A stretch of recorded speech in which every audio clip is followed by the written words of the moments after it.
It is indeed a pleasure to have this privilege to play here for you. We intend to give you a very fine program, so just settle back, relax, and enjoy the moment. Good morning, good morning, good morning. Good morning, Donna, on Facebook, if you're watching.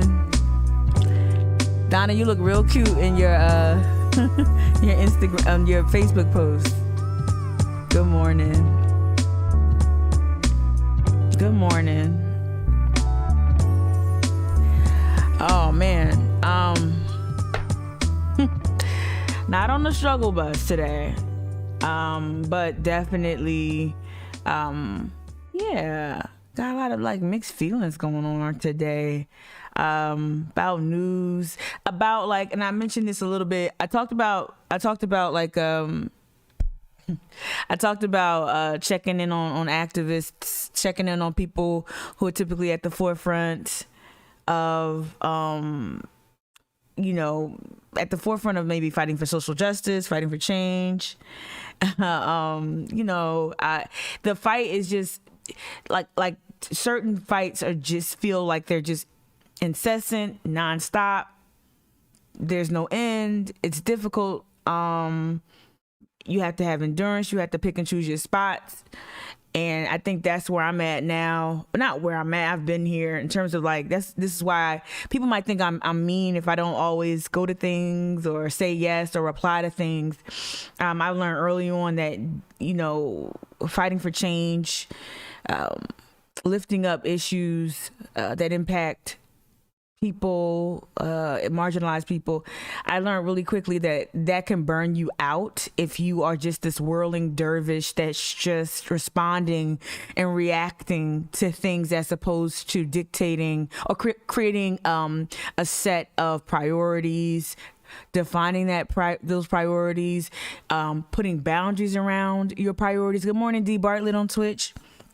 If you don't create boundaries for yourself, I feel like that's an act of self-love. I think that's an act of self-care to define how you choose to show up in your community, to define how you choose to engage with these issues is paramount. And while some might, again, like some may not understand why I am not in certain places, and I'm perhaps here every morning, Monday through Friday on Twitch.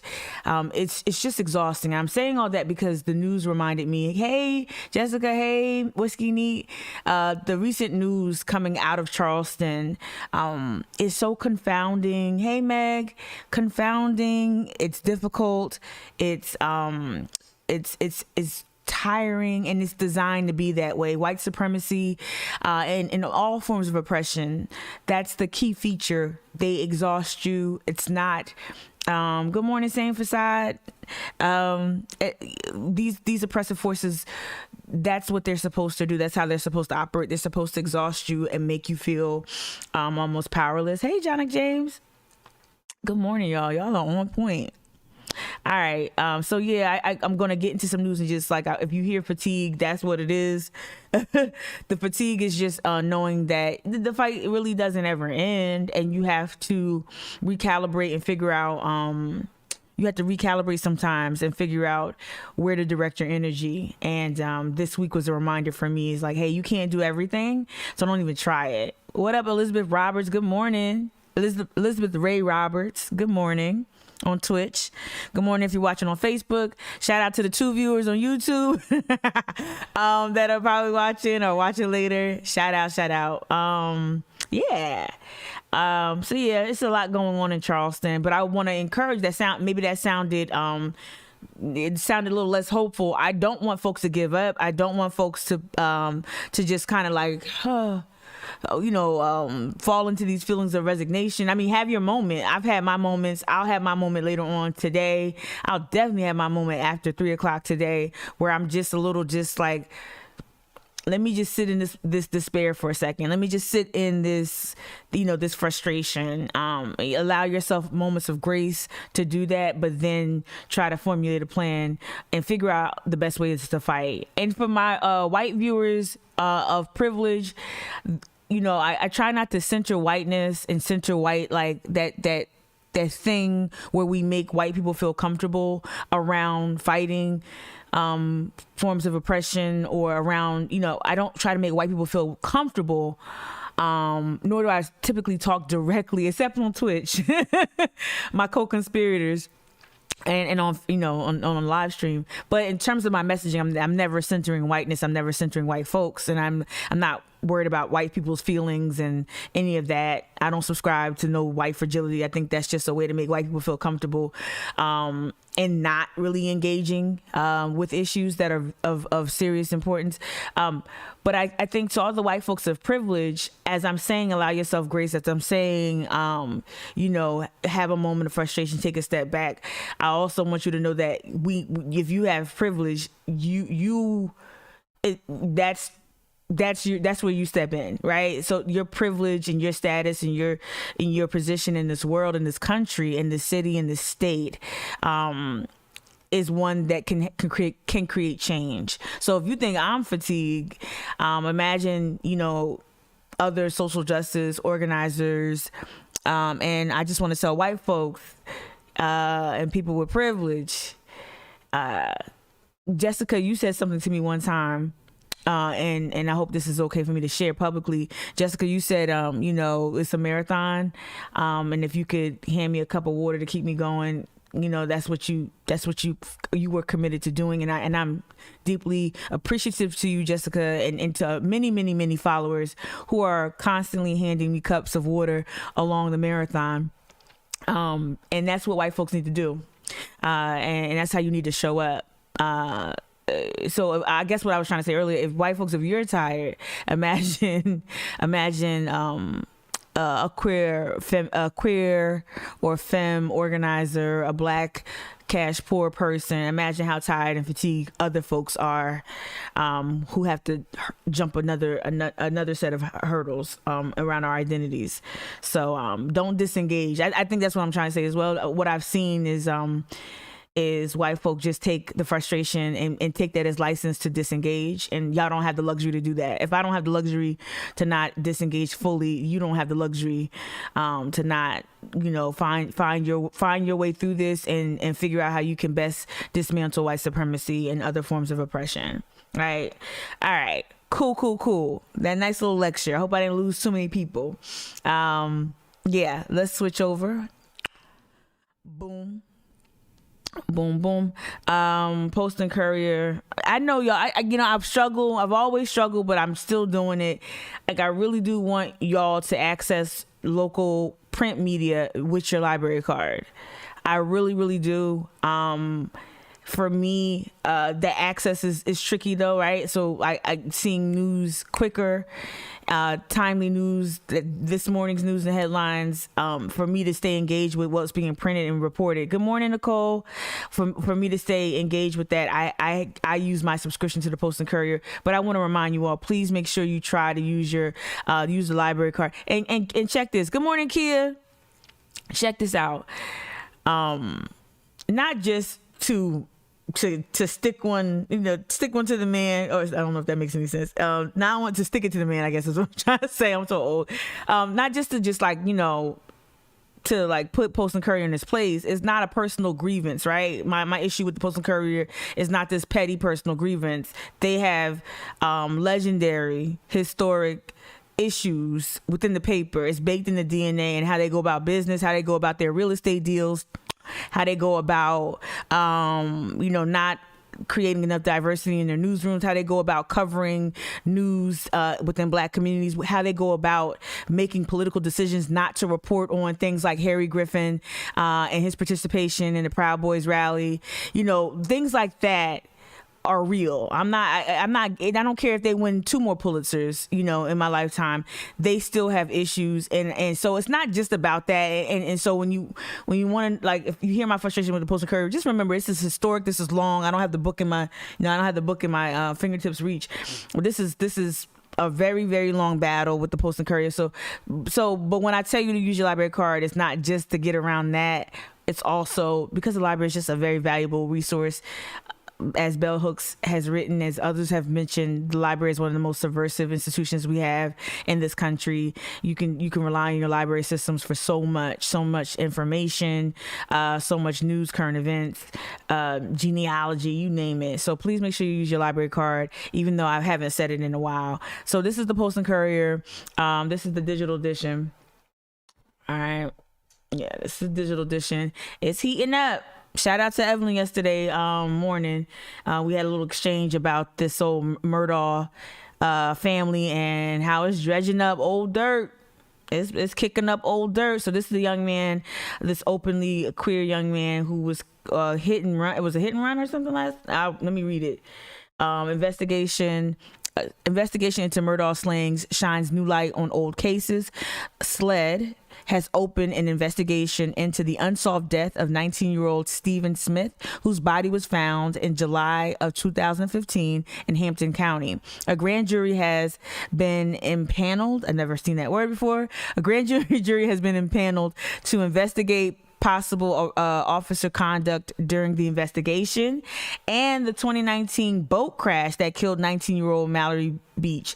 Yeah, as Evelyn discovered, as Taisha told me weeks ago, this family has so much death and mysteriousness swirling around it.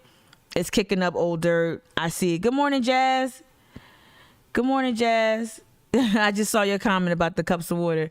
Thank you, Jazz. So here's some other, let's see. Charleston County approves budget over objections. There's no money to fund housing. What?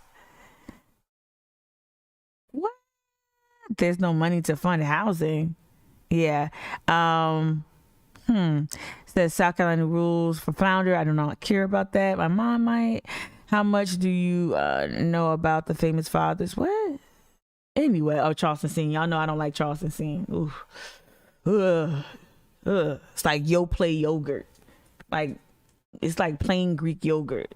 Charleston Scene. Like, ugh. Oh, so uninspiring. All right, let's head to the front page of the Post and Courier. Oh, yes. Look at this on the front page of the Post and Courier. Remember how long they took to knock down? First of all, I was out there. Y'all remember how I was out there when the Calhoun Monument was coming down? I stayed there till the sun came up, and that MFer came down in the afternoon. I was hoarse. I was out all night. I was tired. I was playing hooky from work, and I wasn't able to be there as that racist bastard was lifted off the pedestal and brought down. But y'all know how I feel about the statue. Y'all know how I felt about this statue before the statue was even coming down.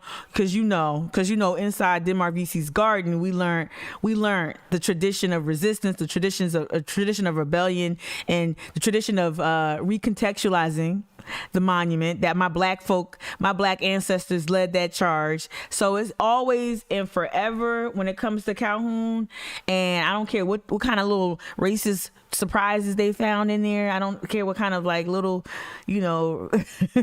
little treats and tributes to white supremacy they find in there. It's always fuck your statue. Excuse me. I said MF earlier. I had to drop an F-bomb. Just think of it as like a little caffeinated, little boost in the morning when you hear an abrupt, profane word. Forever and always. This might be my thumbnail for today's video. I ain't even playing. Forever and always is fuck your statue. Fuck your Wade Hampton obelisk. Fuck your Daughters of Confederacy monuments everywhere. Yeah, it's over. Let me see. Oh, Kia, you always... they always get you, Kia, the moderator function on Twitch. They always get you because you say something spicy. Let me look at the chat right here. It says no scrapes anywhere. Yeah. Oh, Jessica, I'm gonna get back in that story. We're gonna watch the video news coverage of it. No scrapes on his body, no car pieces, but it was a hit and run. That's crazy. Just his head, impossible. Right. Okay. Charleston has zero scene. You know it. I wish we did have one. Jessica, you went on, says word on the street is that he and Buster. Yeah. So going back to to Murdaugh. Yes. That's what I heard from people down in Colleton. I might have to buy a subscription to I might have to get a subscription to Island Packet. I don't know who runs Island Packet. Is that a Post and Courier property? The sign is everything. Yeah. What capsule? What's in the capsule? I don't know what's in them capsule. Capsules is crud, but it's on the front page of the paper. All right, we'll get back to the Murdaugh case. Y'all know I'm gonna proceed with caution though.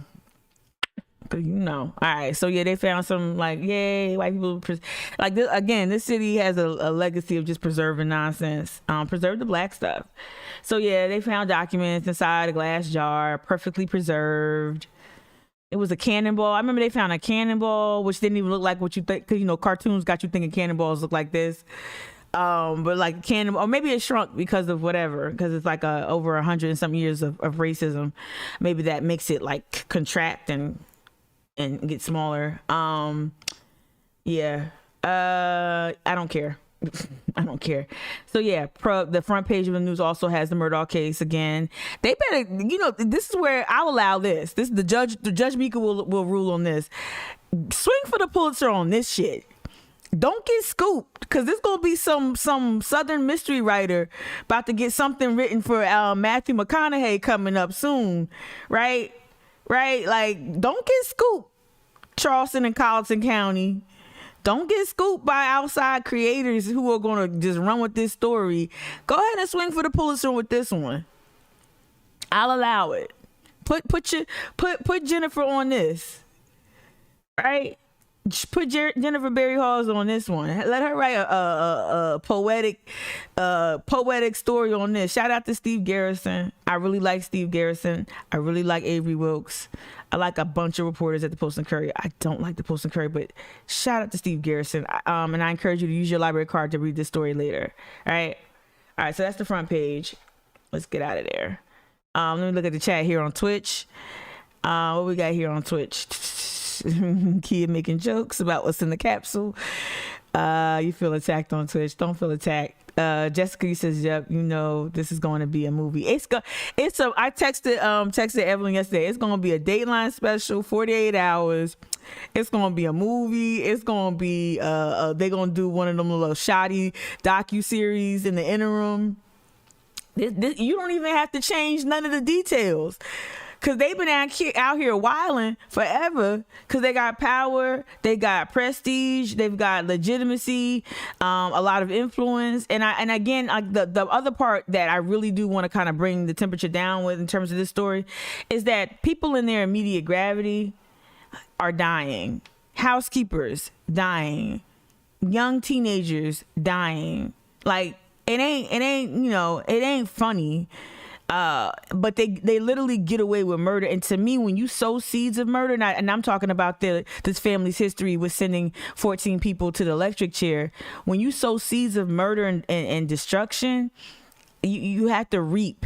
You have to reap something similar. I do believe in that. I do believe that, what you give is what you get. In this world, I think it's not science, but it's Mika science. It's as spiritual as I'm going to get. I do believe you get as good as you give in life, and you can enjoy all of the privileges. You can enjoy all of the fun of being immensely wealthy in South Carolina and all that, but eventually them chickens gonna come home to roost. And I really do hope that, after we've seen the brothers go on Good Morning America and squeeze out a couple tears and try to humanize the family, please, y'all, don't forget that this family is immensely powerful, and they have victimized people outside of these really, really big, splashy, sad headlines about murder and loss of life. They really have devastated families as well, right? And so I'm sorry, forgive me if I just don't have that much sympathy for this family. I have sympathy for people who have come in contact with this family and who have left that family, or left the presence of that family, either being succumbing to an untimely death or just coming out of it less whole, right? All right. Yeah. So, let me see. You already know Matthew McConaughey got to be in whatever they do with this. For real. Good morning, Justin.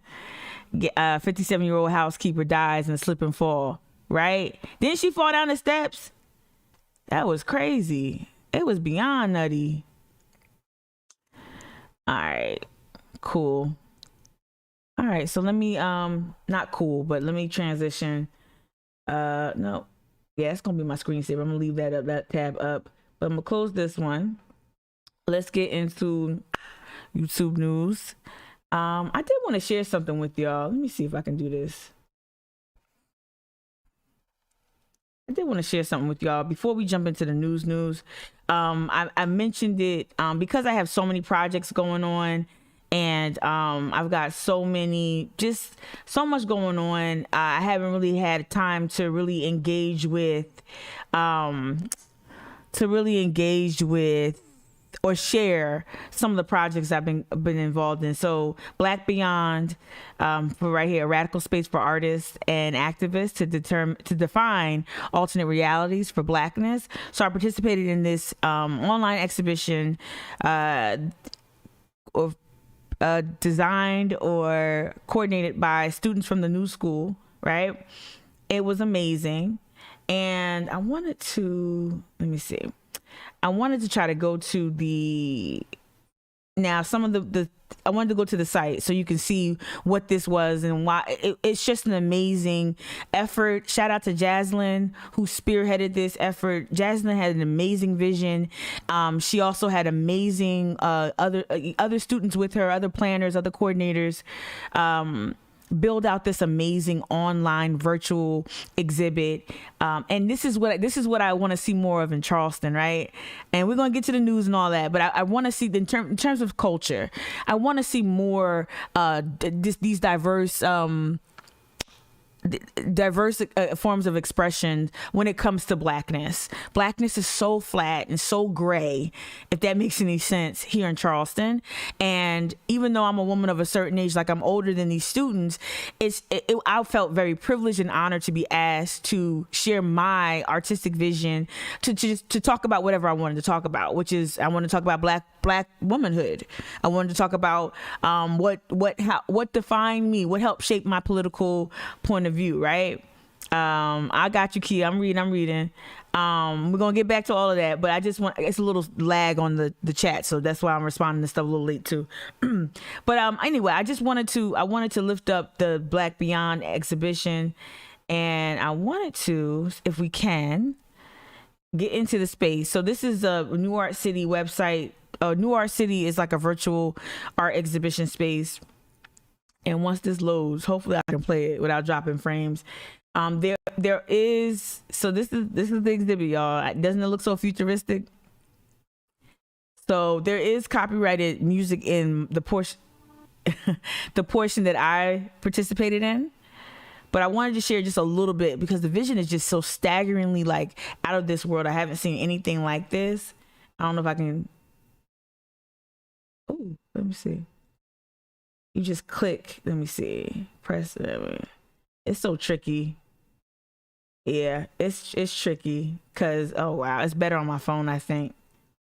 So in this like virtual space, you certain exhibitions are like all around. Oh yeah, it's definitely better on your phone. I'll show it to y'all. I'll show it to y'all on Instagram. Follow me on Instagram because that's oh wait. There it is. Oh wait. It's moving too fast. There it is. My exhibit is right there, those two squares. And it's just moving way too fast. So my exhibition is the two squares, but we can't get to it. It's all good. Hit escape. I'll show y'all on Instagram so you can see it. It's super dope and visually stunning. But check it out. Head to Instagram. Follow, support Black Beyond. Follow and support Jaslyn. You'll get to, most of the creators are tagged in the content, and it's just I was just so honored to be asked to participate and to give my perspective and do so in an artful way. Someone pointed out to me a couple years ago that I have the sensibilities of an artist sometimes and how I approach things. And I have embraced that. All right. Real quick on the radar, a couple weeks ago, somebody told me that Clyburn was stepping down. And I just want to say that I think that's just so I heard he was retiring. Then this political piece came out was saying that Clyburn saying hell yes he'll seek another term, and I'm like womp womp. Love you, whole civil rights icon, whole civil rights legend right here. Ain't nobody gonna throw that out. But it's time for new leadership. I do believe that. I don't believe in hyper tenure. Y'all know that. I don't think that any one person should be in office like for scores for like 2 decades or anything like that. Nope, I don't think that. I don't think you should be in office a decade. Right? House Majority Whip has represented South Carolina in Congress since 1993, y'all. I was 13 or 12. 1993. And so here this story says, House Majority Whip Clyburn had a really clear answer when asked if he'd run for re-election next year. Not just yes, the South Carolina Democrat told the Post and Courier, but hell yes. But Lil Birdie told me that, that might not be the complete truth. Keep your eye on that. I just want to put that on your radar. Keep your eye on that. I'm going to hop over to YouTube now to get into the clips. I want to say this. So this morning's teaser was, how the police are hiding in plain sight. I'm going to have another show about police surveillance, all the ways that police find little sneaky ways to surveil communities and cloak it in community outreach and cloak it in community services and all these other things. And that's what we're seeing in Gadsden Green, right? And so I want to this came on my radar yesterday. I reached out to the homies at Friends of Gadsden Creek to ask that they, I'm like, this is the substation, right? The planned substation for Back to Green, for Gadsden Green projects. To come together. And so, I saw this. What did I see? Leaders are celebrating. I think I saw it in the newspaper or something. I saw it online and I'm like, I see this really bad, looks like Microsoft clip art from like Windows 94. So I saw this and I'm like, wait, what is this invitation? It says, come to the grand opening celebration on June 23rd, the Gathering Center. And it's on Flood Street. And then I saw within the text of either the post or the article that the police would be there. I'm like, oh, this is the substation. They just trying to rebrand it as something else. And this is unfortunate. And I don't fault my people for engaging with this. I don't fault my people for being, being part of the planning of this. I don't blame them. Of course, I don't blame kids, but I don't fault the kids for being excited.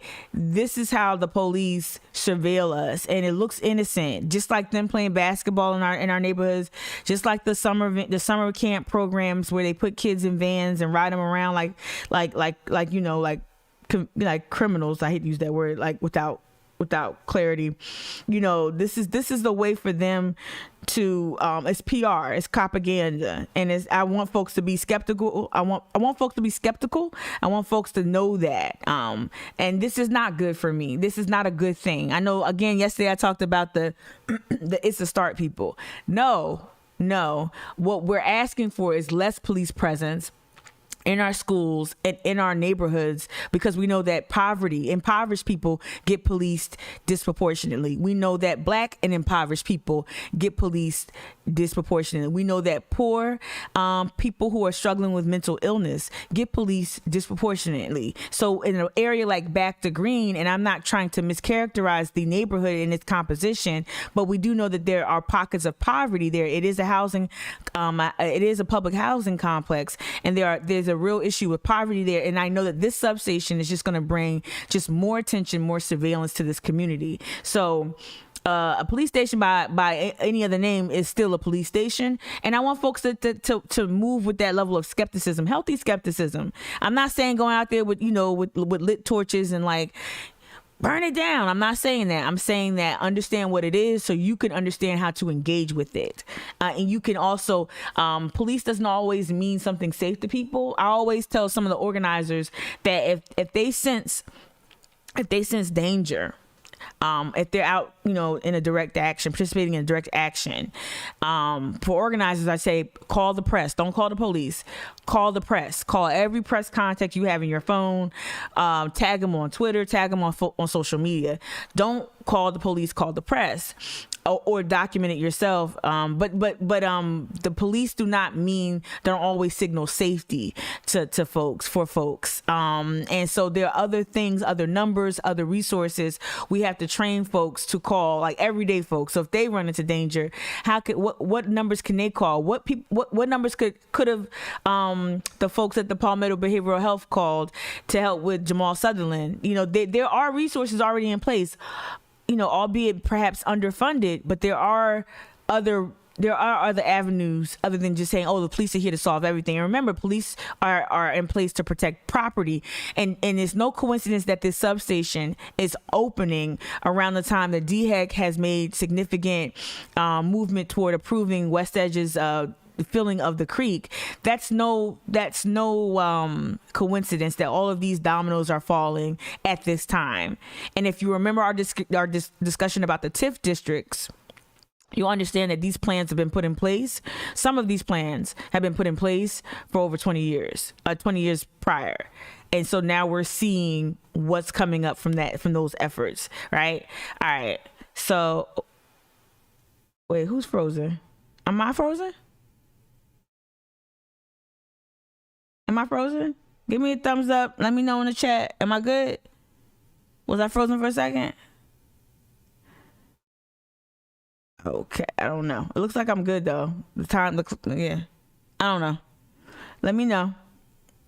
Was I frozen for a long time? I was talking. All right. Okay. Cool. Thank you. All right. So I'm going to press play on this story from WCBD. Leaders are celebrating a new place for community members to come together in downtown Charleston. Its goal is helping people get help with the variety of options. News 2's Ann Baldridge was there for today's activities. Police ain't equipped to provide. This is really beyond my feelings on police. Like, this don't even make sense. Think about this. Why would you want the police to provide these functions? And they're not going to do this. They're not social workers. So why are we engaging them as social workers? That's not what the police, even if you don't believe in abolition, that's not what policing and law enforcement was intended to do. Period. Variety of options. A ribbon cutting ceremony was held here on Flood Street to celebrate. It's a substation. This is just branding and propaganda. The groundbreaking of a Not gathering center opening in Gadsden Green. And look. They made sure to have blackity black cops too, right? This is all part of it. This is marketing, right? At least they should put the police insignia on the actual sign. They should just put the police insignia on the actual sign, not this whatever this probably laminated poster is right here. It's a police substation. Period. A place to gather. Like today, it's a great feeling, and it's a big. Look at those clouds looming in the back. Big impact. It's been a long time coming, and now all eyes are on the future. We're all about the future, and what we want to do is we want to make sure. What's so funny is, like, I don't know how much money went into creating this substation, but you saw how nice that space was, right? And I've only been inside a couple of units. I've been to dozens of units in Back to Green, but I've been inside a couple. And when I tell you that these residents have been lamenting forever about upgrades and remodeling, you see what white political will can do. If they want to create a substation and make it look like a honeycomb hideout, make it look like after school spot, they find the resources and they find the power, the will. They find all of that to refurbish one unit. Think about what it would look like to refurbish units. Like, you could have refurbished that unit, move one family in. I don't know how you do stuff like this. I'm just assuming there are unoccupied units in Back to Green and some of those structures. Why not refurbish those that are uninhabited, move folks in temporarily into those units, and then move people back? I can't remember the occupancy rates right now, but I feel like you could start doing it that way. But you saw how nice that space looked? These people are these fine people are dealing with so much over there, and they got this looking like and it's After school it's a big special. thing because it's going to be a big impact. It's been a long He's a time horrible coming, speaker. and now all eyes are on the future. We're all about the future, and what we want to do is we want to make sure that the future of this community has the best resources and the best tools available to succeed. Here's how it works. There are two. Why do you need to make? How are you qualified to ensure that this place is what the hell? What? You're not a social worker. You're a police officer. Y'all can't even handle rowdy kids coming, spilling out a mint on King Street, on Calhoun Street.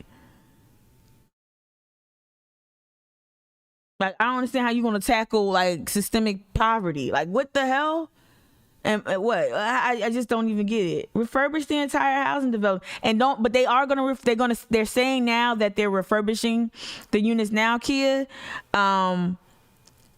But they're going to displace the families, and then what's going to happen is they're going to displace them, say, hey, we're going to fix it up, you can move back. Then they're going to say, oh, you can't move back for whatever reason, and they're going to give them a voucher, which is equivalent to what they paid while they were in this housing unit. And then the voucher's they're not going to be able to use that anywhere in Charleston, because Charleston is not, living in Charleston is cost prohibitive. Living on the peninsula is cost prohibitive, save for these pockets of either low income or public housing units, right? So whatever. This is not no after school hangout, y'all. Please don't let the Kool-Aid jammers and fruit snacks fool you. This is in the beanbag chairs and shit. This ain't that. This is sad. And why are they tackling issues to do? It just makes me sad. Buildings. The first is a place for adults to get help and apply for jobs and serve as a business center. The other is for the kids. I'm most excited for when we did the piano. She is so cute. And when we saw the books and stuff that you can read and the bikes and stuff. I'm about to take her hairstyle. I'm not even lying. More than just fun, though. It's a place to do Look at them schoolwork giving with away provided bikes. Wi-Fi from the school system and offer mentorship programs.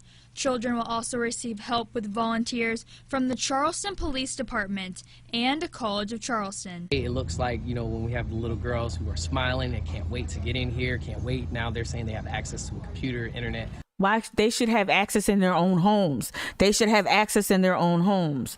Good morning, Meg. They should have access to all of these things. They should be given. It shouldn't have to come through police. And yeah, you see the ice cream, right?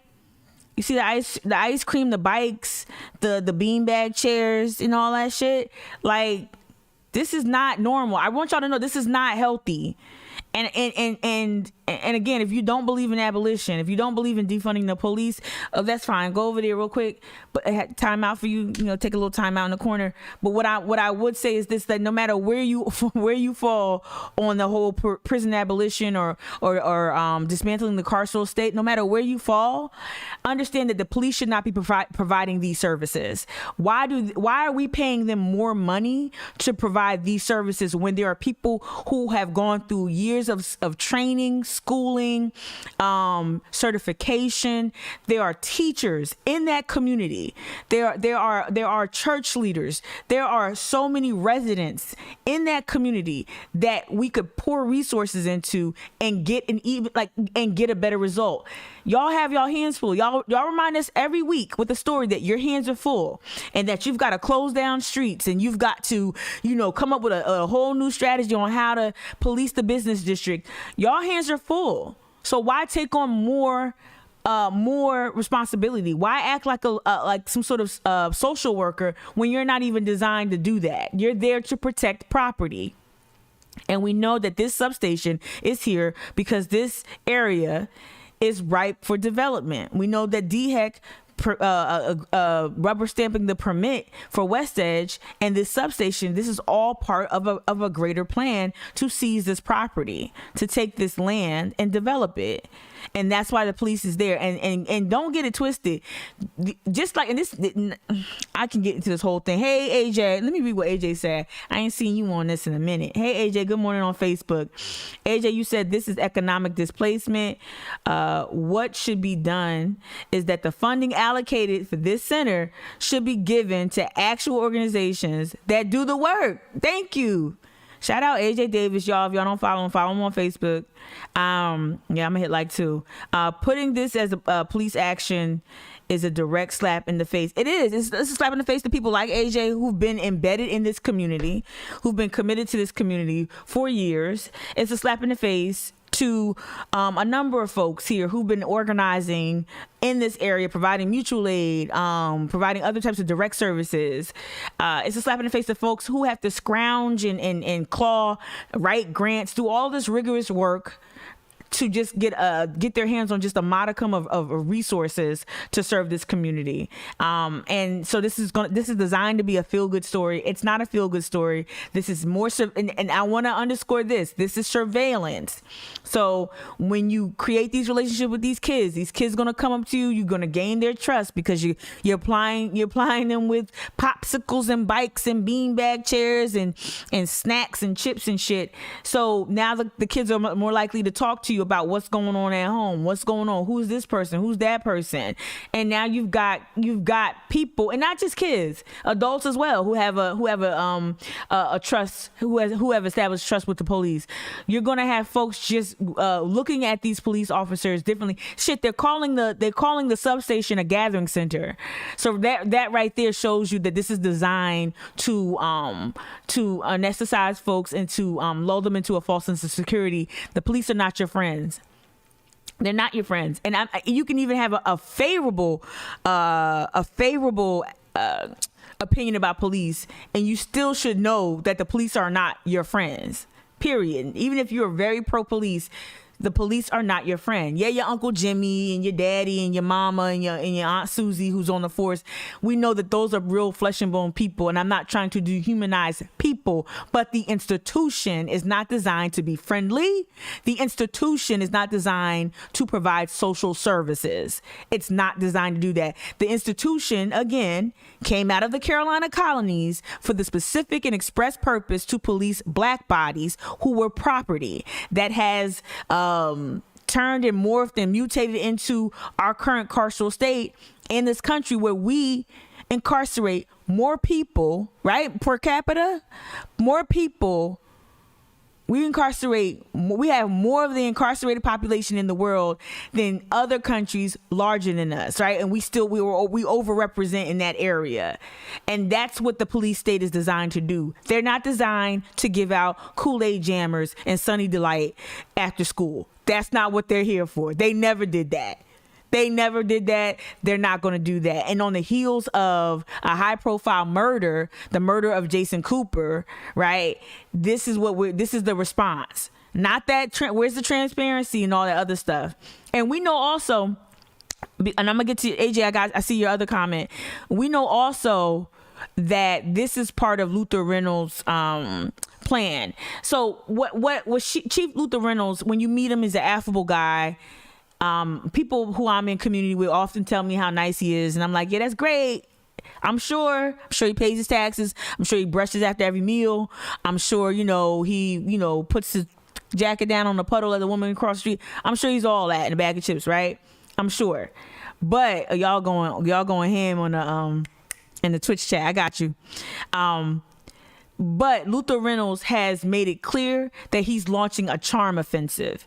I think that him coming from the Northeast, coming down here, I think he's very savvy in understanding how the South works and how a city like Charleston works, how they like polite approaches to things. To almost everything they here in the South, there's a preference for that polite approach. I called it in the city paper years ago, I called it a patina of politeness that coats a lot of the gnarly stuff.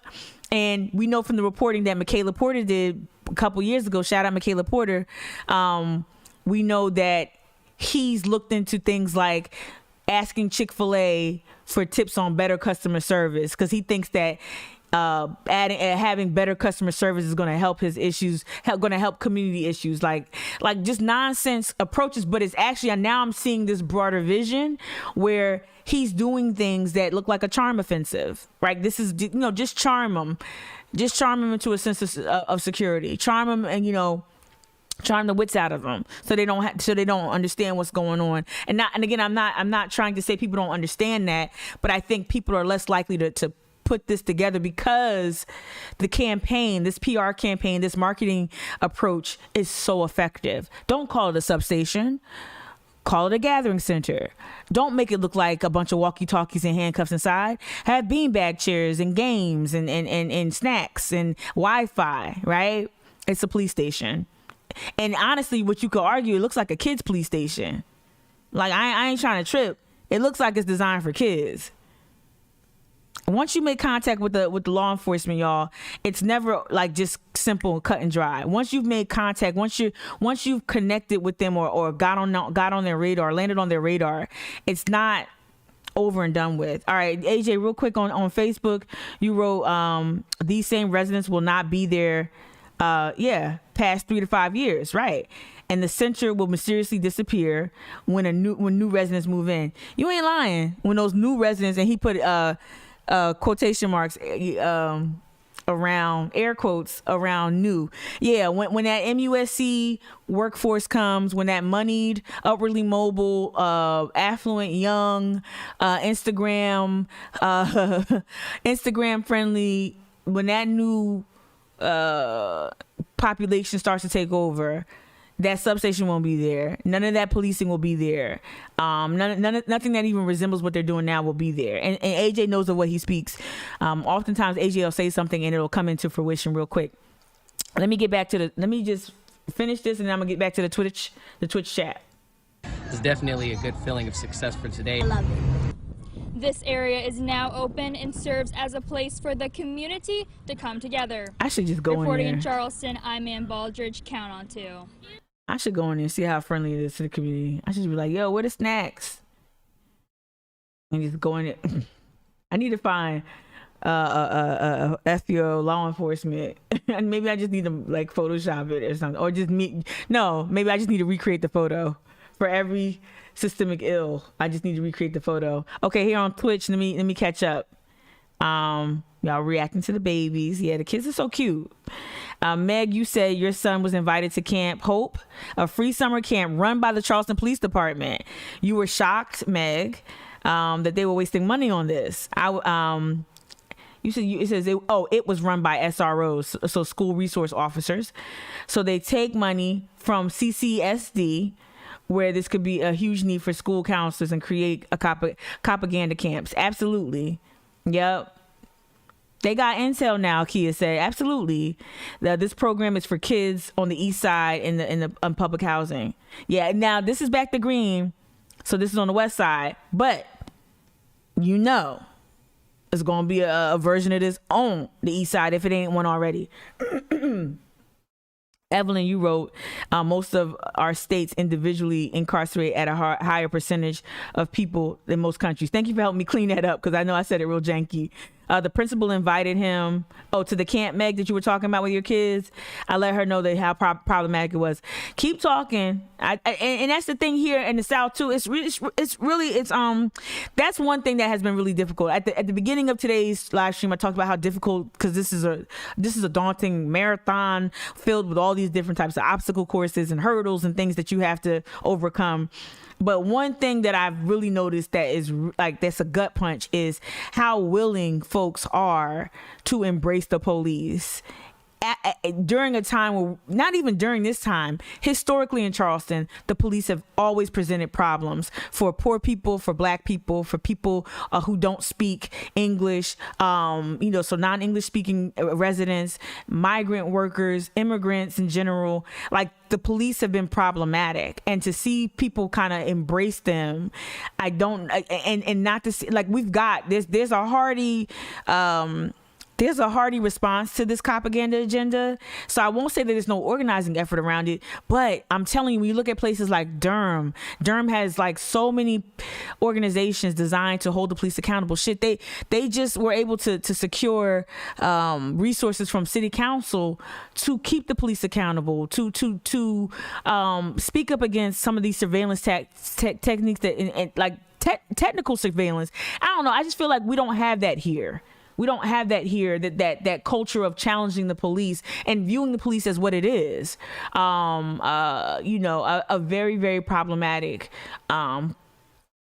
very problematic body. Let's just say it like that. All right.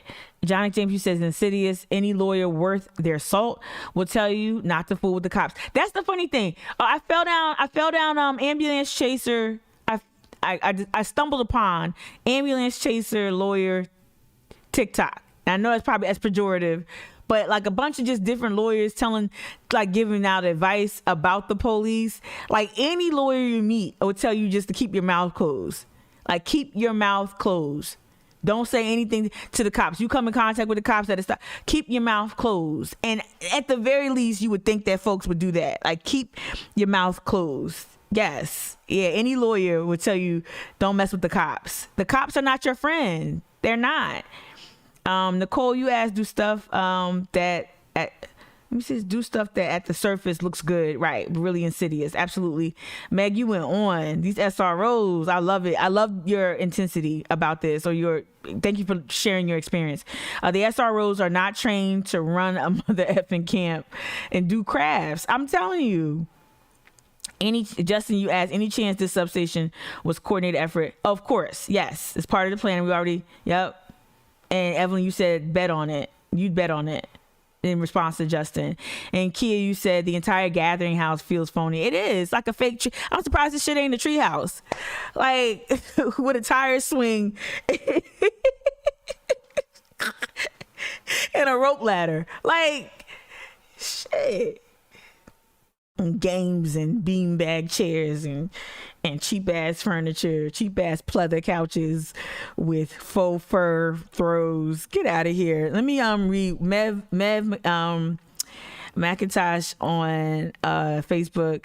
How is CPD funding all of this? Grants or donations? I'm digging into that. I know one thing.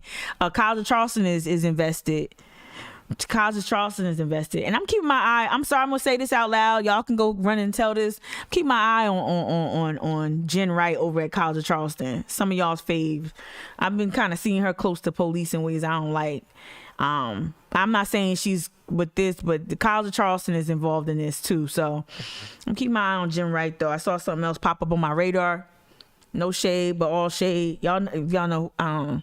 Yeah. Well, there you go, Navarro. Who said Navarro? Yeah. Oh, well, there you go, Navarro. I got you. And so John Hale, Professor John Hale, Dr. John Hale, I'm going to get him on Twitch one morning. He offered to kind of help. Oh, I got you. Thank you, Mev. Thank you. That's what I figured when I like a second later. I'm going to have John Hale come on and talk about Ben Navarro, and all the ways he's you talk about surveillance, you talk about products designed to surveil poor black populations. Ben Navarro and his financial products, through his company, when these nonprofits give these kids tablets and other types of tech. These are all surveillance. These are all ways to surveil these communities and to keep tabs on them and to collect data, to mine these communities for data, so then they can be exploited later in different ways. I can't believe I talk so much without playing so many videos. I'm sorry, y'all. I'm sorry. I talked so much this morning. All right, so that was that. I can go on. I'm gonna bring John Hale and we're gonna talk about that. And I'm gonna hit up my girl, my girl Vadon and another educator. Shout out to Mev. Thank you, Mev. Thank you, AJ and I'm gonna try to reach out to Vidon. These are people who are Mev is an educator. AJ is in the school systems. He's an advocate. He's more than just a presence in the school. And I just really value the opinions and the thoughts and the experiences of folks who are embedded in our school systems who can give a different perspective. Yeah, he runs Meeting Street Academy. Yep. Oh, there are developers making money renovating properties into rentals. Yep. CFC has got it. And understand, like, this is like a classic. I told y'all that this is a classic form. You look at other metropolitan cities in other areas. Like, so I was familiar with like Camden, New Jersey, right? So Camden, this is how I kind of became aware of the practice of eds and meds. So you'll see this growing footprint of whatever institution of higher learning, in this case CFC, and meds is MUSC. Both of these institutions continue to grow their footprint using the foundation complex, using the nonprofit industrial complex to, creating these foundations like the Horizon Foundation, which MUSC was a part of, right? So they create these foundations and then they weaponize those foundations, those nonprofits. West Edge is one. West Edge is a foundation. They weaponize that nonprofit status or that foundation status against the communities that they're trying to develop or overtake, right? Yeah. So we've got to talk about eds and meds. We've got to talk about the growing footprint of MUSC, of CFC. We've got to talk about Ben Navarro in our schools. We got to talk about the surveillance from law enforcement. I know it's a lot, y'all, but this is what it is. It's a lot. It's not, this is not tinfoil time. I'll let you know when I put on a tinfoil cap. This is not conspiracy theory. This is stuff that's been written on, and this is included in books like Dark Money and other things like that. So it's important. AJ, you said on Facebook, CFC is another entity that is problematic to the Black community. Absolutely, especially when it comes to addressing academic and social issues.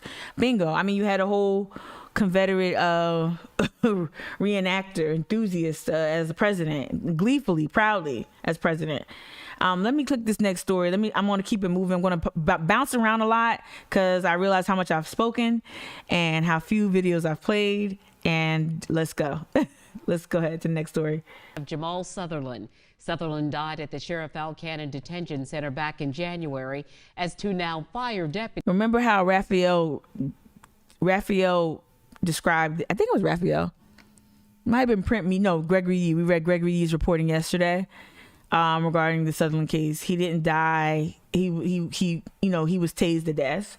So remember that when you hear our news reporters just kind of say like, oh, he just died, like it's like a slip and fall. No, his death was initiated by gratuitous use of force by the sheriff's deputies. Deputies tried to get him to a bond hearing. Sutherland had been arrested hours before while seeking mental health treatment at Palmetto Low Country Behavioral Health. News 2's Kate Prestack joins us now live in the studio. And Kate, you've had that settlement with you tonight, and you also had a chance to speak with local lawmakers about these documents and what it means. That's right. We received the full and complete text of the $10 million settlement, which notes certain conditions that must be met by both the Sutherland family as well as the county. I wonder if this is typical. This sounds weird. State Representative J.A. Moore tells me while he can't speak directly to the settlement, he feels some action still need to be taken for justice to be served. Every bad actor that was involved in Jamal's untimely death must be held accountable. A settlement laying out the ground rules for moving forward in the fight for justice for Jamal Sutherland. So I'm gonna stop this right here because not because anything was said by JA that was offensive. I'm gonna stop it right here because the way that we are framing justice and accountability, the way that folks are framing it, they're putting too much emphasis and importance on the settlement. That's why I'm always telling you all that settlement is family business. That's for the family. I'm going to figure out why more and more stories are being written, why I'm getting more and more Google alerts regarding Jamal Sutherland, and the Google alerts about the settlement and not about any other type of movement or traction with the case in terms of like the Scarlett Wilson, the solicitor, or the coroner, the pathologist. Like, we're continuously talking about the settlement terms. And while that's important and we should know the terms and that should be printed and reported on, I'm sensing a little over, like, y'all are really running out. Y'all are trying to distract us and make us think that the settlement was justice when it's not justice, right? So I'm noticing that, and I don't like that. So I'm gonna stop playing that story real quick and then hop over. I know it was a really bad accident. I don't really do accidents and house fires and stuff like that, but I thought it was really sad to see, like, I don't know if anyone lost their life, but it was a huge vehicle, accident, a huge multi-vehicle pileup on I-26, I think early this morning. So that's really sad. Super, super sad. I'm not going to talk about it. Sheriff Lott. Oh, so y'all know Channel 4, WCIV, ABC News 4, shout out to Tessa, but y'all know that that's a Sinclair station. But I wanted to play some reporting, just keep that in mind. But I wanted to play some of the reporters were real, like a couple years ago, they were like peculiar as hell. Like I've never wanted to like have a confrontation with a reporter more than I have with WC. Like they were tweeting greasy at us one time. I'm like, you a whole reporter, and like retweeting like white supremacists reactions to some of the things that they were covering that I was involved with. It was crazy. But that being said, just take it with a grain of salt. But we're gonna watch this clip about the loophole. Right, 6 years later. Anniversary. It was 6. And this story, they just published this last night, I believe, or within the last few hours. So this is interesting. The other emotional anniversary. It was 6 years ago. Today we lost Sharonda Coleman Singleton, the Payne Middleton doctor, Reverend Clemente Pickney, Cynthia Graham Hurd, Myra Thompson, Susie Jackson, Daniel Simmons, Tywanza Sanders, and Ethel Lance. 9 names, 9 lives taken by a white supremacist at Mother Emanuel 6 years ago today. I really appreciate the patience and the reverence he paid these victims of white supremacist terror, and I'm very delighted. I hate to use that word in this context, but I'm happy to hear the proper framing of what this was.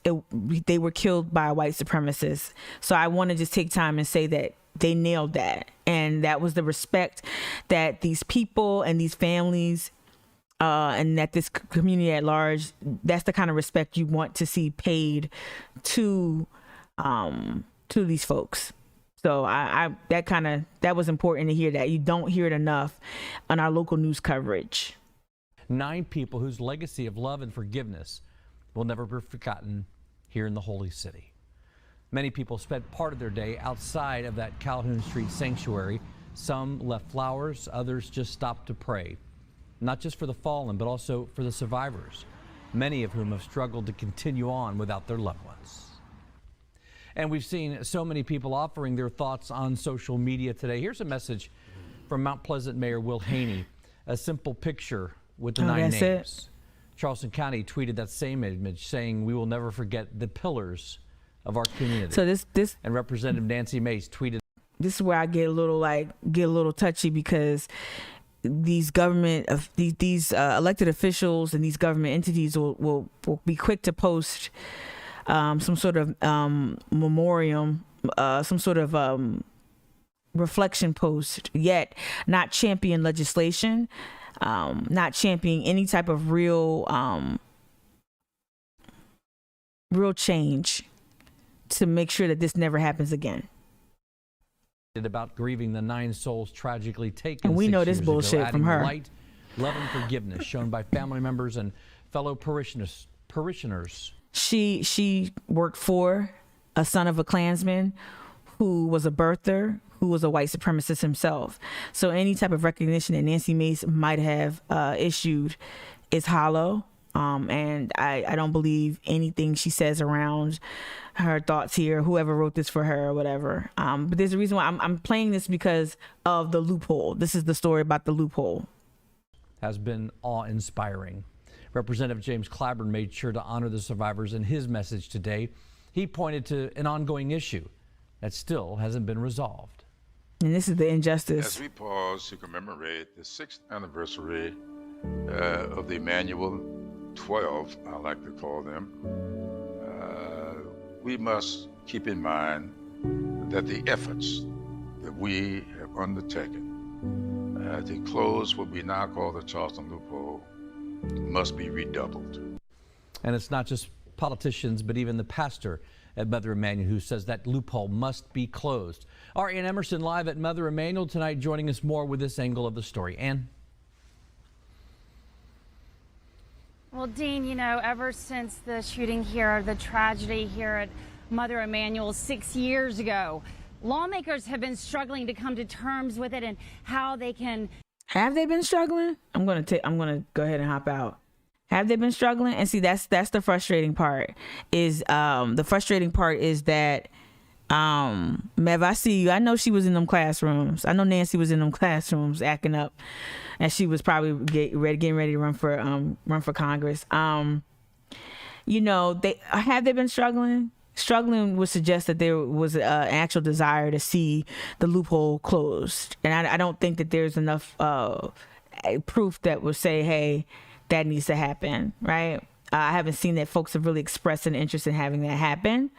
So, yeah. So let's, I'm going to hop over to, we got to get into that Rock Hill thing. That shoot, I just woke up to that Rock Hill protest and people taking to the streets. But real quick, Clyburn also came out. It's been a busy week with Juneteenth, with the Mother Emanuel anniversary, with the Walter Scott anniversary, all these different things. Shoot, the Charleston 9, the firefighters Charleston 9 that died it's been a busy week all over the place. Anyway, Congressman Clyburn has been busy as well, talking about Gullah Geechee food, with Tuskegee Police and all that other stuff. But check this out. Earlier today, 6th District Congressman Jim Clyburn holding a press call to talk about expanded Medicaid coverage. 12 states have rejected that expansion, including South Carolina. Clyburn says the Medicaid coverage is crucial for those in rural communities who he says end up suffering the most. We cannot wait anymore. The states that don't do it, we in the Congress have got to move to do it. This legislation is very, very important, especially to rural communities. In South Carolina, within the last 9 years, we have closed four hospitals. Four hospitals in rural communities. It's good to hear him champion this. With McMaster at the helm, I don't know if there'll ever be any real significant movement to expand Medicaid. It's free money that McMaster just will not take. That coupled with, these new restrictions. Not new, but the ongoing assault on folks who get SNAP benefits and other, like all of these different barriers that he's putting up. It's hard for me to see that they'll expand Medicaid, even though it's free money and it will really help so many folks. 4 hospitals, y'all. That's significant. That's significant in any state, I would argue. Relatively speaking, it's very, very, very significant to lose 4 hospitals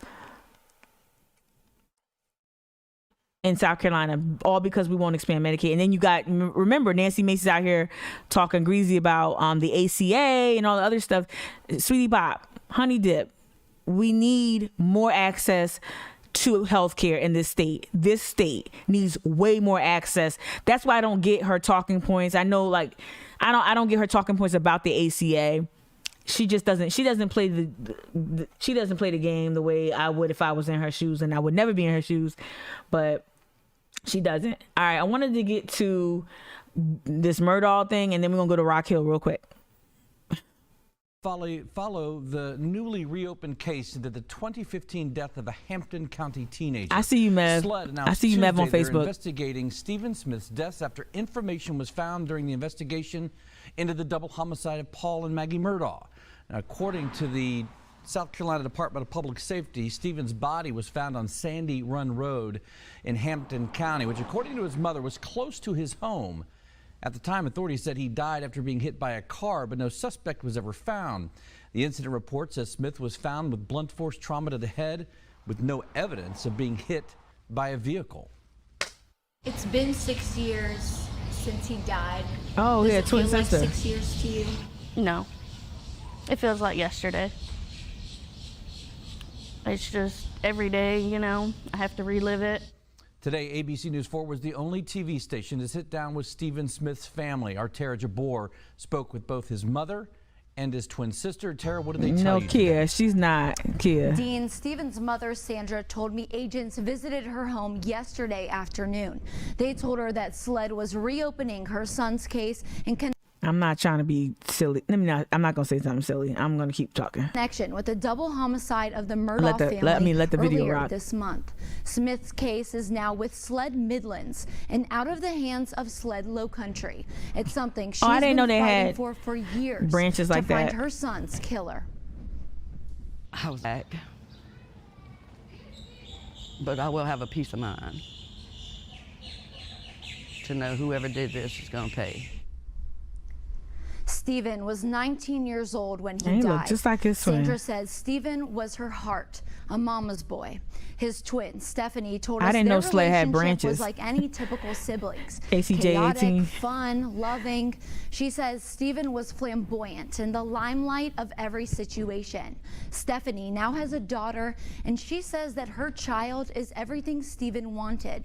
So sometimes it's hard for her to look at her kid without thinking of her twin. Coming up at 6, hear from Sandra about how her son was tied to the Murdaugh family. She tells us she has no idea her son even knew the family until after he died. Working for you, Tara Jabor, ABC News 4. All right. That's I'm happy now that I have added perspective, I guess, about Stephen and about his death. And Jessica, thank you. I didn't know that it was just blunt force trauma to the head. I knew that everyone said it was wild, that just like he was just in the street. And like it didn't make any sense to have no leads and no nothing like that. Yeah, it sounds hella mysterious. And I think now when there's so much scrutiny, when you got GMA, Inside Edition, and all these other news entities from all over the state descending on Colleton County and looking close at what SLED is doing, I think SLED will have no choice but to be a little bit more forthright. Now I think you're going to see a little bit more. They're going to have to open up certain things. Now, SLED's still going to be SLED and deny folks information. But yeah, now eyes are on them and they have to respond in some way. Mev, taking it back to Mev on Facebook. Let me see what you said. You know, you said something about, but our state lawmakers want to blame schools being closed for the increase in mental health issues. I think you were talking about this during was it? Let me see. This has been going on for much longer. Yeah. Couldn't agree with you more. I got you. You're lifting up mental health resources, a lack thereof. Yeah, when I was saying, are they struggling? Are they really struggling with the loophole? Your response was like, yeah, they didn't struggle with the heartbeat bill, right? And they didn't struggle with other legislation. Yeah, exactly that. I agree with you wholeheartedly, Mev. Excuse me. If I called you Meg, I'm sorry. Mev. Thank you. Evelyn on Twitch, you said you were reading up yesterday on the case yesterday. It's crazy. Definitely some cover up. Oh, definitely. Going on with the autopsy report. I'm telling you, Jessica, I'm gonna get there to the cadaver king. I'm gonna get to it because these autopsies and this is like, I didn't know. I had no clue. Same Facade, you said this story combined with the weirdness around the Murdaugh mother-son murder is crazy. Yeah, it's out of this world. A couple of investigators had very heated interactions with the coroner, really, who signed off on the cause of death. And it stinks to high heaven. You didn't say high heaven, but I got you. Wait, no, it stinks to help Okay. I don't know. I think you meant high heaven. I don't know. Yep, you did. Yeah, extremely worrying. All right, let's hop into this Rock Hill thing, and I'm going to bounce. Police say one of the suspects resisted arrest and was fighting with officers trying to escape. I'm going to rewind it. I need to hit up Jared. My stuff is starting to lag again. Let me rewind it. I got you. And good evening. Now we begin tonight with an unfolding incident involving Rock Hill police and the use of physical force to subdue a suspect earlier today. Here's what we know. Hundreds of people took to the streets of Rock Hill this evening, so this was protesting yesterday, the arrest of 2 black men. The protesters were upset that the officers used physical force to take at least one of the suspects into custody. According to Rock Hill police, one of the suspects was arrested on drug charges while the other hindered the investigation. Police say one of the suspects resisted arrest and was fighting with officers trying to escape. At one point, an officer punched the suspect several times, including on his face, causing his nose to bleed. That incident was caught on video and posted to Facebook. After seeing the video, the leader of Black Lives Matter in Rock Hill is calling for justice and accountability. Now, we want to show you some video just coming into our information center. Wow. This is what's happening outside the Rock Hill Police Department at this hour. Just moments ago, a fire was reignited on the lawn of the Rock Hill Police Department. That fire was started earlier this evening. It was put out, but within the last couple of minutes, that fire has started again on the lawn of the Rock Hill Police Department as this protest is growing by the hour. Take a listen to some of the protesters. See, what do you want to tell the police? Wait. Why is he talking to kids? Why is that person with that Black Lives Matter flag outside it? There's a lot of things going on. Organizers in Rock Hill, get it together, because you gonna have this don't look like what happened in Columbia. Was that a white person, a Caucasian person with a Black Lives Matter flag? And then the fire, and then why is the reporter talking to children? Why the hell are you talking to a kid? Where did you ask who that kid's parent was or guardian was? Come on. We gotta do better than this. I want my grandkids not to have to fear. I'm walking. Is growing by the Rock Hill Police Department. Started again on the lawn of the Rock Hill Police Department as this protest is growing by the hour. Take a listen to some of the protesters. What do you want to tell the police department? What do you want them to do? I'm glad he said let him go. Grandkids not to have to fear. I'm walking around these streets. I don't want them to fear driving the car, being pulled over, because we're already just in fear of just waking up being black, because we had to have that talk with our children, not just the boys. And I want to make it clear too. It's not there were certain things coming up that just didn't look like. I want to just say this: rage, and I don't want to freeze her face like that. Boys, now we gotta have that. Okay, rage and a response to police violence pour out into the streets. I'm not saying I do that, but if you're Black Lives Matter. If you are Black Lives Matter, are you with that organization? You being that close to the police fire, the police station fire, that's going to start a ripple effect. So just from I'll leave it there. But in terms of the press accountability, they should not be talking to children that are not accompanied by a guardian or a parent. They should not be asking a child for their perspective and their demands from the police. But I want to be very clear. I ain't with that respectability bullshit. Take to the streets. Pour out into the streets. Go ahead and surround the police station. Demand justice. But organizers have to know that if that flag or any type of black, you see what Nancy Mace is doing with that, right? They're quick to take that. I don't know. When I saw it looked like a white person with a flag, y'all know I'm triggered. Aaron Comstock does that bullshit down here in the Low Country, pops up with a Black Lives Matter flag, and everybody just gives him an entree into social justice spaces without challenging, his toxic and violent ass track record here in Charleston. But we got to be very careful about our organization's insignia being proximate to other actions that could really have blowback on the community, if that makes any sense, right? So I'm not admonishing folks for taking to the streets. I'm not admonishing anyone for participating in uprisings. I'm saying that just be careful. Because now it's a Black Lives Matter fire. Does that make sense? So now the focus is on the fire and Black Lives Matter as opposed to the police and use of force.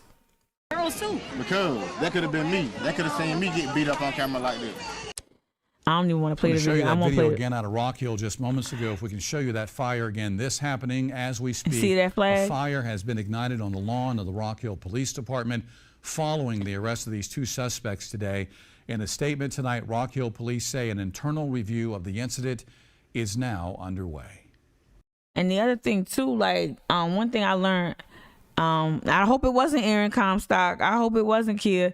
One thing I've learned from, I'm gonna switch up views. Thank y'all so much. Y'all chat was everything today. I'm gonna read it real quick before I bounce. But one thing I've learned, most recently from the Jamal Sutherland action that I participated in when the PGA was in town, for white folks who come and join joint efforts, Black-led efforts, or whatever. When white folks come and advocate for Black lives, there's a lack of understanding of their role in these spaces. And so, yes, I do look for white involvement, white participation, not to be punitive and not to you white, you don't belong here. No, but because how sometimes, and I've seen this a lot here in Charleston with some of the younger organizers, some of the white folk don't know their role in this type of work. Your role is to protect the Black protesters. Your role is to literally put yourself between, help diffuse any type of tension or friction between Black bodies and law enforcement. Your role is not to be a spectacle, not to create a spectacle. Your role is not to signal that you're down with your big flag and your big flagpole and all that other stuff. That's not what this is about. You should be seeking out Black leadership and figuring out how you can help advance the mission, advance the message, whatever, advance the cause. And so oftentimes I see white folks we had some white folks show up as marshals at the Jamal Sutherland action and start taking selfies without asking consent. Selfies with other people with Black faces in the back without asking consent first. Second of all, we ain't taking pictures. Ain't no mission trip, right? So don't show up to our events, don't show up to our rallies for the photo op, taking selfies, and you're not even asking consent. You don't know who, so you show up wanting to treat it like a festival or treat it like a music festival or something like that, and that's not what this is. And so I'm seeing this, and I police this a lot, and I got in trouble. I've gotten accosted. I've been threatened by, not just Aaron Comstock can go to hell, but I've been threatened by white folks who don't like when I question how they engage with the moment and how they also interact with Blackness in that moment. And we got to start really challenging that. And I'm going to say that for the younger organizers in Charleston who I have not organized with, but who are out here trying to figure things out, make sure white folk have a very specific role to play in this work, and they have to do a lot of the work. You have to lead them and tell them, give them very clear directives, but they should not be centering themselves. They should not be photographing themselves or other people, and they should not be out there waving flags and participating like this is some sort of music festival. This is real, and everything you do is caught on camera, whether it's your camera, the news camera, or the police cameras. Everything you do is being surveilled. So knowing that, how do you want that if you're organizing? How do you want that moment? Now, you can't control stuff like this organic reaction to police violence. Again, not even talking about the Rock Hill reaction, but I'm talking more so about planned actions and how white folks show up, and y'all have to really rein some of these young people, these young white folk in. I've heard some real crazy stuff on microphones in Charleston. I've heard some real crazy stuff at White Point Garden from white folk, and I'm like, y'all don't even have the political education to even be on a microphone, let alone you shouldn't be on a microphone, because we're not centering white voices. Shout out to all the co-conspirators. Shout out to all the folks who check in real quietly and discreetly, and y'all are doing work on the perimeter. Y'all are listening to cops. Y'all are standing in plain clothes, listening to what the cops are saying on the radio, right? And then coming back to shout out to folks who really do work hard to keep Black bodies safe. When we were out at the Calhoun Monument, when we were recontextualizing the meaning of the Calhoun Monument before it came down, when I showed up and I pushed Aaron Comstock to the back and told him to get out of there, I told white people to form a perimeter around the black people participating in rebellion. That's the type of thing we need. We need white folk to show up and literally help, like, protect us from law enforcement, obscure their view, protect them, distract them, ask them questions, be nosy. Do like just do things, and that keeps people. So you don't know how much just do things. You don't know how much safety you can encourage, or you can facilitate, rather. You don't know how much safety you can facilitate for black and marginalized peoples during those actions. We've got to start challenging that more. Just showing up with pink hair and a black boyfriend. I'm sorry, I'm have to be a little sloppy with it, but showing up with pink hair and a black boyfriend ain't enough. It ain't enough. And I'm not talking about anyone in specific. I'm just saying, like, this is a composite of what I've seen over the years here in Charleston. Showing up with a funky t-shirt with Che Guevara and one semester of African American studies under your belt, that ain't enough. That don't give you a pass. That don't give you entree. That don't give you hanging out with your black weed guy Tyler. That ain't enough. That's their political education is not, no. And sometimes I think that folks show up and like, yo, well, I dated Raheem in high school. Nah, that ain't enough to grab the mic and start talking. I'm sorry, I had to say it, because you'll see it too. Now that I say it, you're going to see it. Now that I said it, you're going to see it. Oh, okay. And oftentimes too, well, I ain't going to go there. That's going to be a podcast episode. White women in these spaces. We're gonna talk about that later.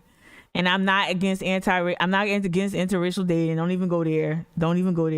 Go ahead and pull up my prom picture from St. Andrews High School. I'm not against interracial anything. I'm just saying that there's a flavor, there's a genre of protest attendee that feels very comfortable around black people because of their personal relationships with black people or a couple of courses at CFC. Girl, settle down. Already seen it. Thanks for validating that. It ain't Karen. Was it KCJ 18? It ain't Karen. It's a younger name. It's a younger sounding name. It ain't Karen or Mildred or nothing like that. It ain't Agatha. It's like a Brittany. Ooh, free Britney. Yo, that shit broke my heart yesterday about Britney Spears. Oh my God, it's 9 o'clock. I gotta bounce. Yeah, Paige.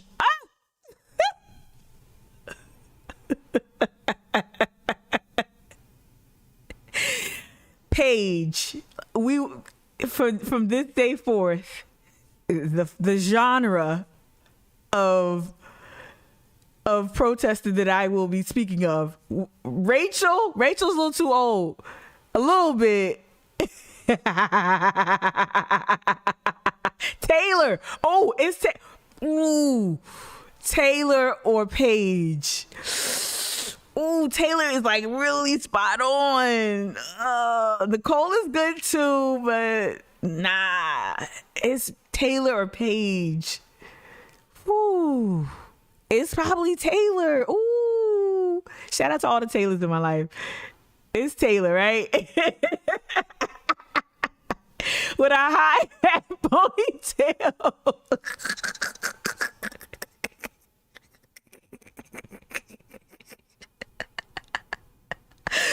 Oh God, I feel triggered.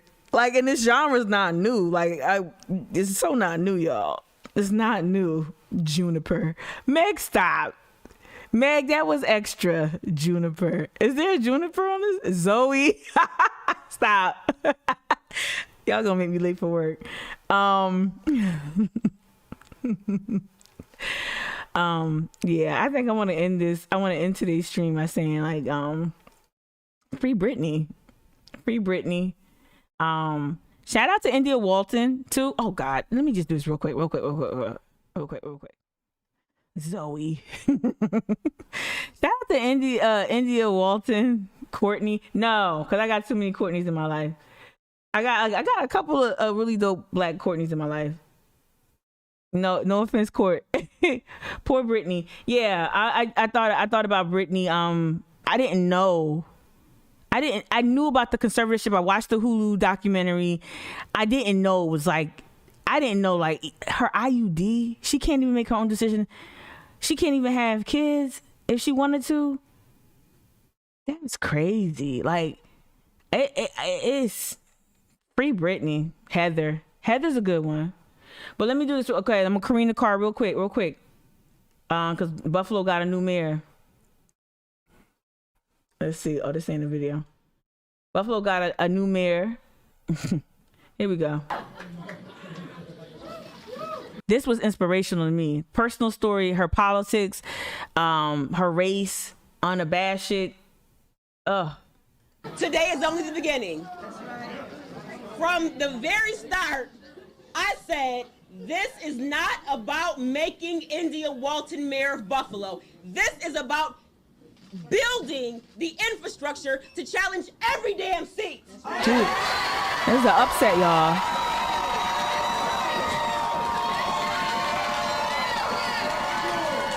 Come on, India. Come on, India. Y'all, we can have this. I'm talking about committee seats, school board. Come on. Common council.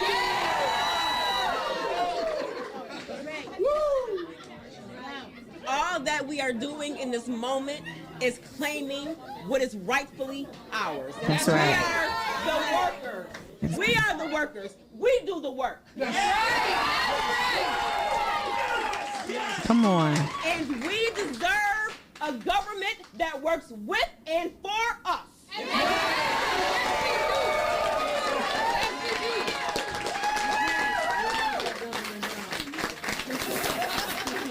Yes. Y'all, if you haven't done already, track the race. You know, we had a bunch of elections happen yesterday in New York. Check out India Walton. Watch all the clips, all the CNN clips, all the just soak it all up, because this is the type of candidate you deserve. You don't need Keto Bear Ken. You don't need more milquetoast mediocre male leadership, right? You need impassioned leadership with a vision, progressive, bold leadership with a vision.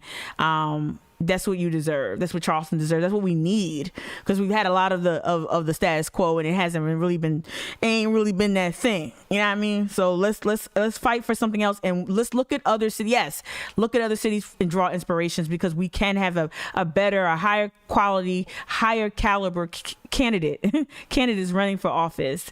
And so I really want y'all to. I just wanted to end on that note and just say, like, shout out to India Walton, and I'm just so inspired by her race. All right, y'all, take care. I'm 4 minutes over. Take care. Appreciate y'all made my morning really, really, really dope, because I went to bed hella late watching the game and woke up hella early. So thank y'all for making my morning, my day so great. Talk to y'all tomorrow morning, 7:30. All right, bye. Love y'all.